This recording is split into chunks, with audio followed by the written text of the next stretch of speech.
Assalamualaikum warahmatullahi wabarakatuh. Salam matematika.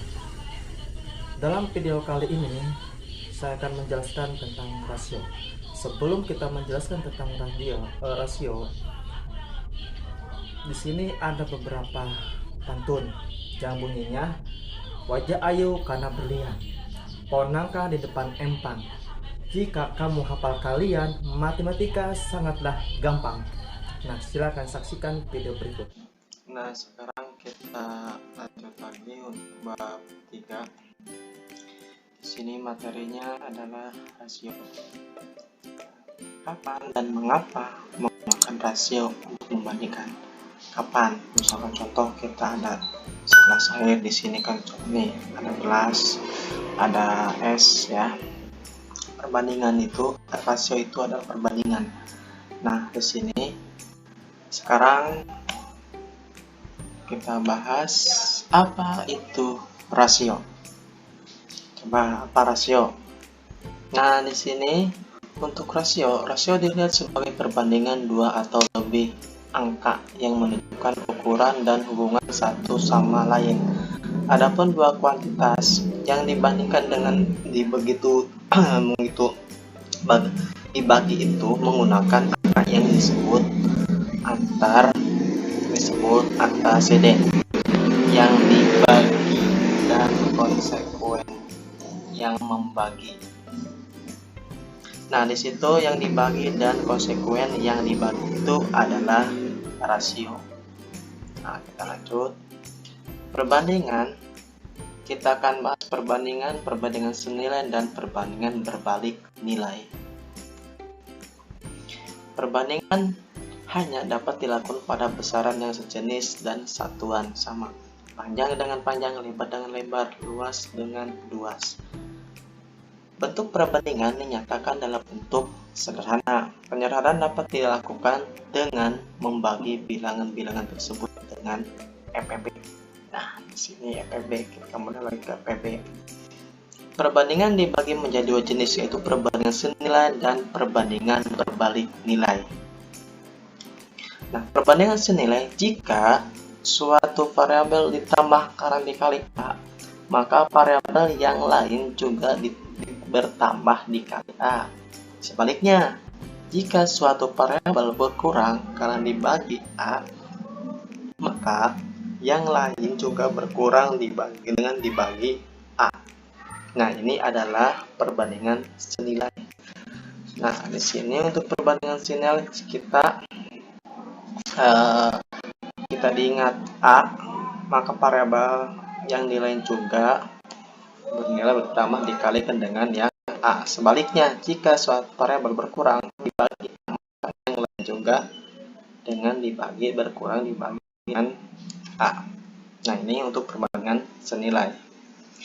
Yang selanjutnya adalah perbandingan berbalik nilai atau berbalik. Harga berlaku jika variabel bertambah karena dikali A per B. A per B, nah ini A per B, maka variabel yang lain juga berkurang dengan cara dikali dengan kebalikan dari A per B, yaitu B per A.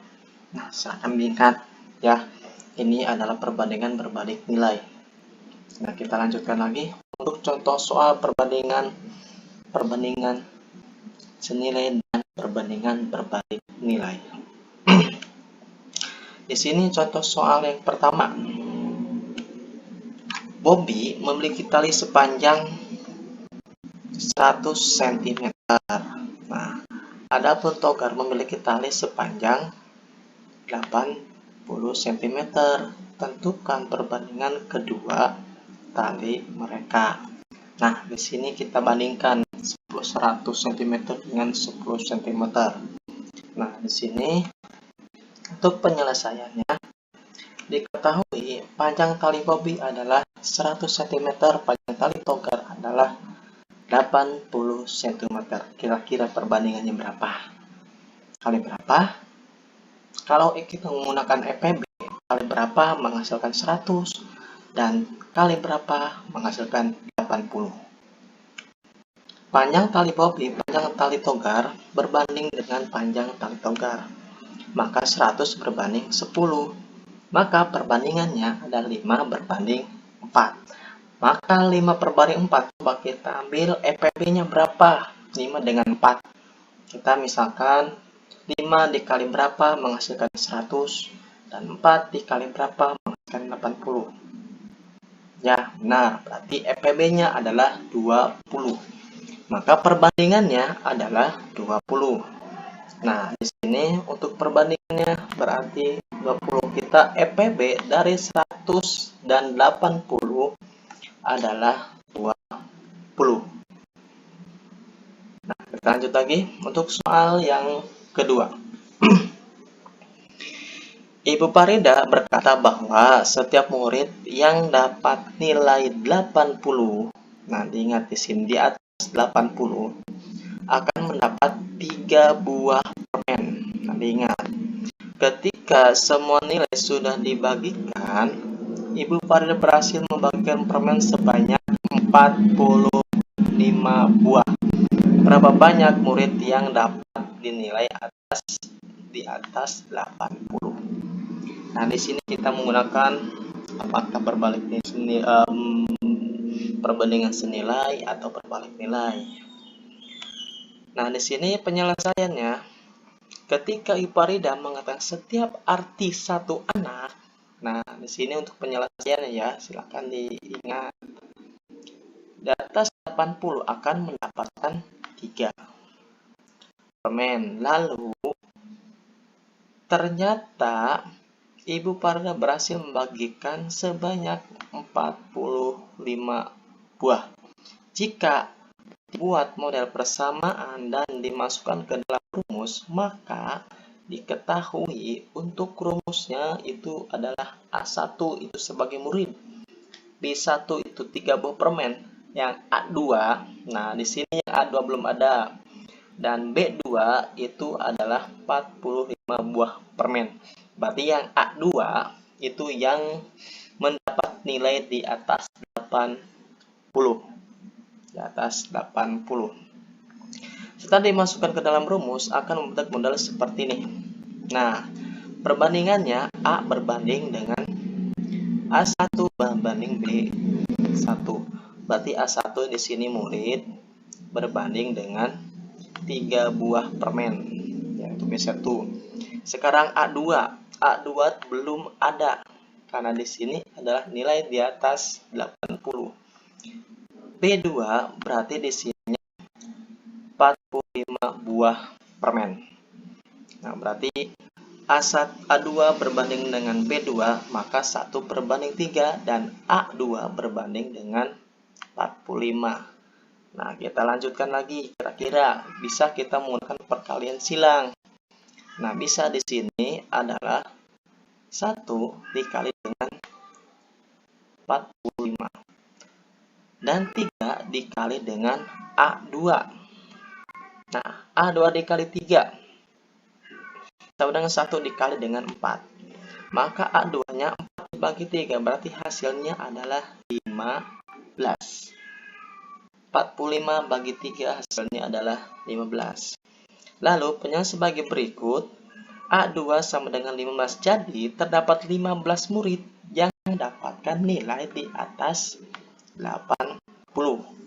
Nah, ini untuk contoh soal 2. Silakan dipahami ya. Kita lanjut lagi.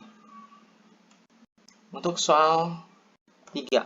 Contoh soal 3, jumlah kelereng Andi dan Budi adalah 42 butir. Jika perbandingan kelereng dan Andi dan Budi adalah 3 berbanding 4. Tentukan yang pertama A, banyaknya kelereng Andi. Kira-kira berapa? Terus B, banyaknya kelereng Budi. Kira-kira berapa? Nah, kita akan bahas yang pertama untuk penyelesaiannya. Sekarang 3 berbanding 7. Nah, di sini kita ambil 3 itu sebagai Andi dan 4 itu sebagai Budi. Berarti 3/7 dikali dengan 42. Nah, di sini berarti 3/7 dikali dengan 42. Kira-kira hasilnya berapa? 3 dikali 42 dibagi dengan 7. Coba kira-kira hasilnya berapa?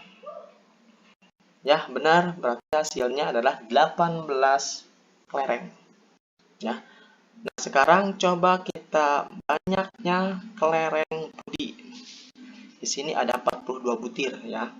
Berarti sama. Berarti di sini kita menggunakan 4.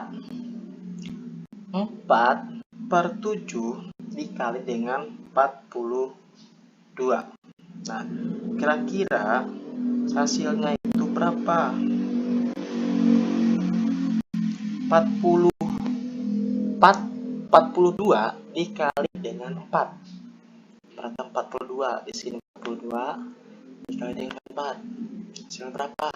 Ya, benar. Hasilnya adalah 168. 168 dibagi dengan 7. Hasilnya, ya, berarti hasilnya adalah 24 kelereng. Di sini contoh soal 3. Semoga untuk contoh soal yang ketiga bisa dimengerti. Contoh soal yang keempat. Di sini ada soal contoh keempat itu adalah soal cerita ya.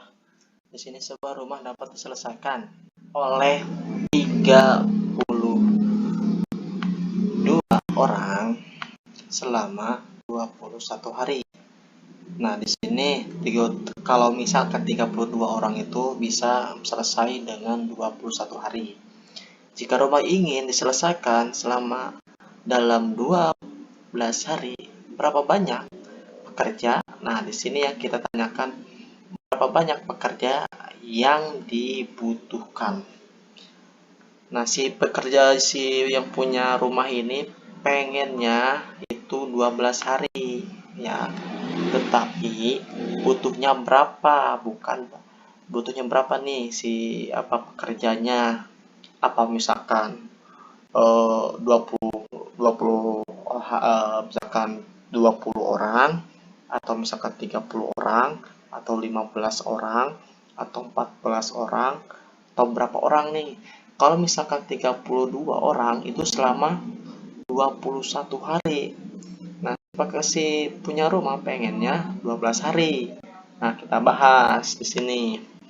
Untuk penyelesaiannya, diketahui 32 itu adalah pekerjaannya selama 21 hari. Nah, di sini pekerjaan sama 21 hari.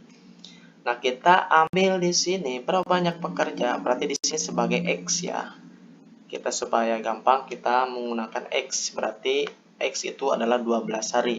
Yang kita cari berapa pekerjanya itu kita tulis sebagai X ya. Nah, kita lanjut, kita ambil di sini perbandingannya. Berarti perbandingannya kita ambil 32 berbanding X 21 berbanding dengan 12. Hari dengan hari, orang dengan orang. Nah, sama dengan tadi yang kita bahas dengan pengertiannya. Nah, berarti 21 dikali 32. Kira-kira berapa nih? 21 dikali 32. 1 dikali dengan 2. 2. Ujungnya kita ambil adalah 2. Berarti 2 ya. Kita ujungnya 2. 2 dikali 3. 4. Kita ingat adalah 4. 2 kali 2 itu hasil 4. Ingat, kita ambil adalah 4. Yang selanjutnya berarti 1 dikali dengan 3. 1 kali 3, 3. 2 kali 3 berarti 6. Turun 2 berarti 4 ditambah dengan 3 itu hasilnya 7. Ya. Kita hasilnya 7. Berarti yang selanjutnya adalah 2. Tadi kita ingat adalah 2 kali 3 hasil 6. Kita turunkan 6. Berarti 672. Nah, dibagi dengan 12. Kita ambil dibagi dengan 12. Nah, kita ambil dibagi dengan 12. Kira-kira berapa?